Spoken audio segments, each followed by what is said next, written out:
Halo kawan, perkenalkan saya bukan sebagai siapa-siapa, hanya seorang yang ingin membagikan sesuatu yang bukan dari imajinasi manusia, melainkan pengalaman nyata yang pernah saya alami. Pada tanggal 1 Januari tahun 2000, pukul 5 pagi, Tuhan membawa roh saya ke sebuah padang gurun yang sangat luas. Di sana sangat panas terik dan sangat kering. Dan saya melihat berbagai macam makhluk yang mengerikan, menjijikkan, yang belum pernah saya lihat sebelumnya, dan yang tidak akan pernah saya lihat lagi. Saya harus berjalan setapak demi setapak, hingga saya sampai ke sebuah tempat yang sangat menyeramkan.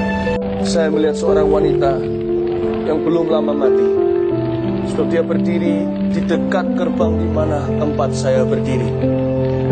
Dan wanita itu dikelilingi oleh begitu banyak roh-roh jahat yang ia layani selama hidup ini di dalam dosa.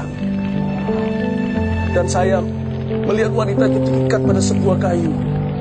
Dan iblis-iblis itu berkata, ayo berdusta, seolah-olah mempermainkan dia. Tuhan memberi saya pengertian bahwa wanita ini adalah wanita yang berselingkuh di dalam hidupnya. Dia tidak jujur dan menutupi dosanya dengan dusta di atas dusta. Dan dia tidak bertobat dari dosanya, lalu dia mati. Ketika wanita itu tidak berdaya dan berkata, ya saya berdusta. Saya kira iblis-iblis itu akan melepaskan dia. Tapi ternyata tidak. Iblis-iblis itu justru menarik lidahnya dan menyorongkan sebuah benda yang tajam ke seluruh wajahnya. Dan dimulai dari lidahnya terlebih dahulu. Dan ada seorang iblis yang lain yang menarik lidah itu sehingga putus dari tubuhnya. Saya tidak pernah melihat hal-hal seperti ini. Hal-hal yang saya lihat ini adalah hal-hal yang nyata, bukan imajinasi dan bukan mimpi. Adalah neraka yang nyata dan benar-benar ada. Meskipun segala yang terjadi di sana adalah supranatural, tidak ada orang bisa mati. Setiap orang yang disiksa pun tak akan pernah mati lagi. Tetapi semuanya itu nyata. Karena dunia, kehidupan yang selama-lamanya jauh lebih nyata daripada kehidupan yang sekarang kita alami.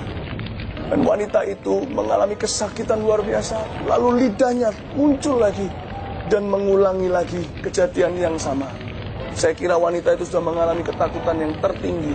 Ternyata saya salah. Tidak lama sesudah itu saya melihat seorang pria dibawa dari dekat, lebih dekat ke api. Berarti pria itu sudah lebih lama mati.